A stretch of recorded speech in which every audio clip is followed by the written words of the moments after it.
So I was talking about the cost and benefit analysis. There are people who let me just go through the list. If you go to the next list, why corruption thrives in Kenya and elsewhere, it's because we never want to be the people who are going to go our way. In 1968, I was a Form 1 boy. I have never forgotten a talk we were given by somebody called Mpaye. He was then the chairman or the general secretary of Bible Society of Kenya. And he came to speak to us in our high school. And he told us, young people, be trailblazers. And although he's a Maasai, he knew a Kikuyu word, be nanga meigua. And he explained that in Maasai there are no paths. There is not that is almost 60 years ago. There are no paths. You create the path. If you are not the trailblazer, you have to go far where others are passed. If you are a trailblazer, you know from here, I want to go over there. You go in 1 kilometer, what others are taking 5 kilometers. But then you have to go over the thorns. There are a lot of thorns in Maasai land. But if you fear thorns, you have to take a detour. And that's really why corruption is thriving. Everybody is doing it syndrome. And because everybody is doing it, even me, I can't help doing it. That's a problem. People don't want to be trailblazers. We are following a direction nobody else. No, your parents didn't do it. Your wife that may not even support you about it, but you are a trailblazer. Ever heard of this story of a boy who after some tsunami went at the seashore and found thousands and thousands of fish that were thrown onto the shore, and of course you could see they are dying. The young boy, 9-year-old, started taking the fish and would throw them way into the sea. Then an old man passed by and said, "Let's be clear, young boy, don't you understand this cannot help the fish? There are thousands. How can a small boy like you make a difference?" And then the boy realizes the old man is right. Then a second thought came, and he told the old man, "I agree many will die, but not this one." So he picked another one and threw it to the ocean. The boy saving one fish, yet thousands are going to die, is what I'm calling you to do. Because you may not even see what you are making a stand, what difference is it making. It's only one fish. But that fish will be alive. So that's the first thing we must deal with.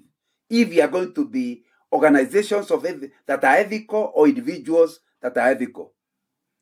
Number two, the second reason why we are having our nation unethical is intimidation.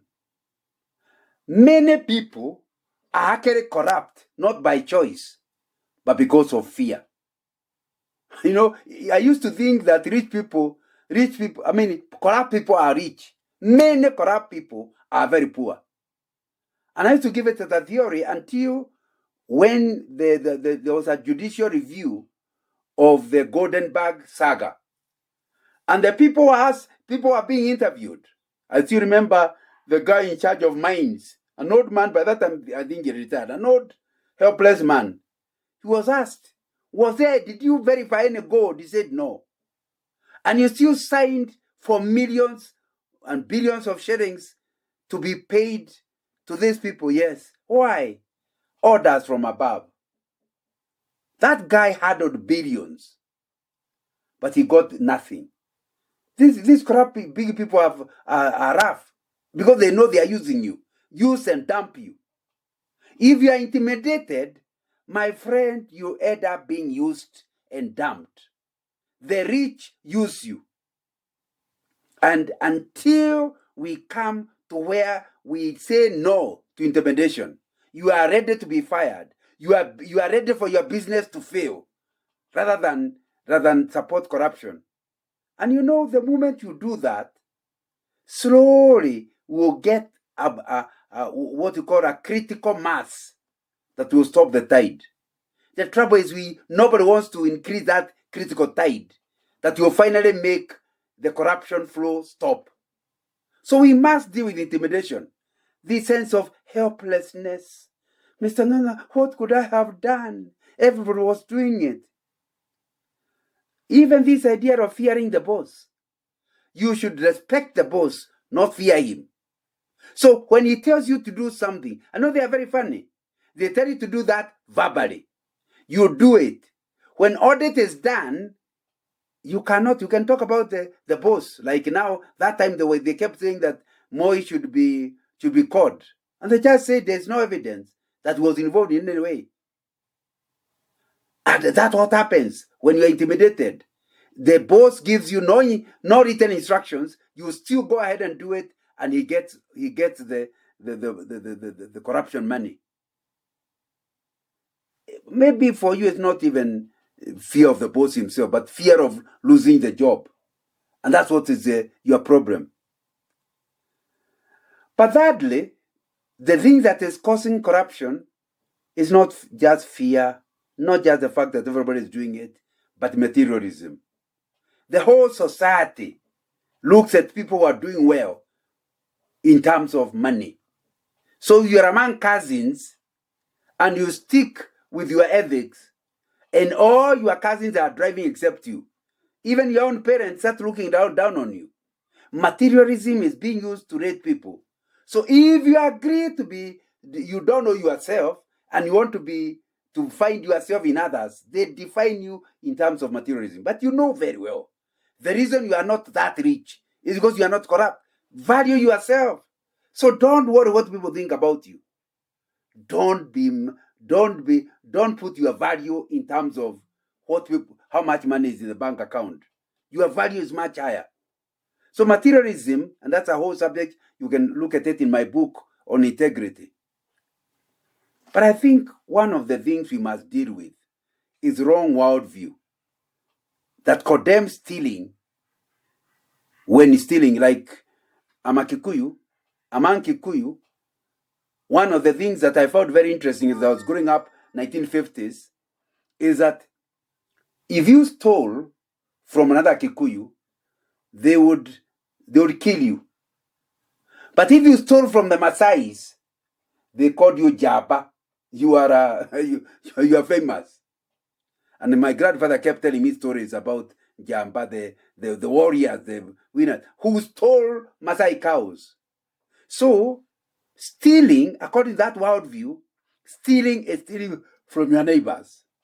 So when you are made a managing director of a corporation, that doesn't belong to your clan. So when you steal from your parastato, they clap for you. They'll fight for you. Because they're not stealing. You see, the Bible says that you will not steal, but the interpretation of the word steal is different. Because they are defining stealing with stealing from locals. You can steal from outside. Can you see what worldview can do? So that you are accurate. You know, I still remember a friend of mine went to be a missionary in a tribe somewhere that will remain not named. And a few people became Christians that were in the church.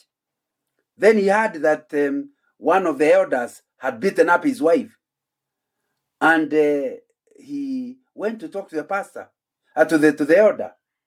The elder said, "Who told you that? I did not beat any other woman. I only beat the one I bought with my sheep." In other words, in his worldview, beating your wife until she's being taken to hospital, as long as she's yours, there's no problem. That's what worldview can do. So we need to work on our children and on ourselves to have a proper definition of stealing, of ethics. But the other thing we must deal with is laziness. Once you are lazy, you want to cut corners. Once you are lazy, you know you will not do well. You cannot get promotion. So you find the best way of getting things is by stealing. But the other thing that I think causes us to be unethical is feeling of, I'm poor. If I don't steal, what will happen to my children? I cannot pay my children's school fees. So people say, and I keep telling people, I grew up in the Mau Mau time, and things were difficult, very difficult. But you never heard of anybody stealing. So people don't steal because they are poor. They steal because they think they are poor. The two are not the same. But maybe the other thing we have to deal with is the issue of impunity. When I talk about impunity, I'm talking about nothing happens to those who steal.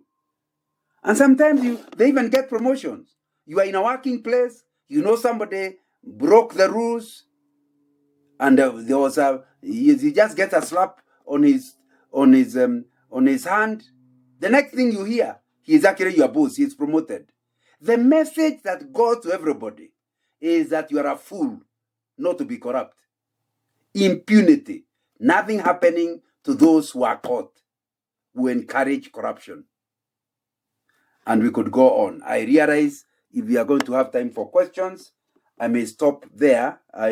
Maybe at another time we can look at other areas. I wanted to look at solutions, various solutions in dealing with this. I wanted to talk about contentment, being satisfied with the little you have, which I've written in my book, The Secret of Contentment, but you can pick the book and hear my argument.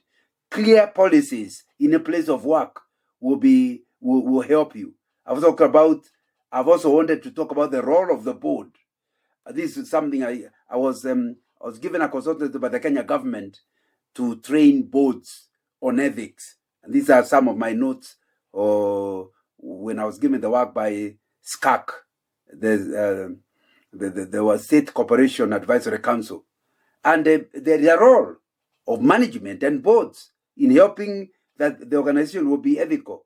I also talk about the importance of having a code of conduct.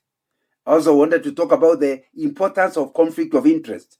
Sometimes it's not clear what happens. Is there a commitment that you cannot allow conflict of interest? Is there a policy? And when it's discovered, is there any injunctions? What about whistleblower policy? Is there a whistleblower policy in the organization? And is it properly done? Some people call it whistleblower, yet it is the blower of the whistle knows you'll be discovered. He is not protected. People are not right. They will not tell you. And we could have gone on, but we better reach there. Back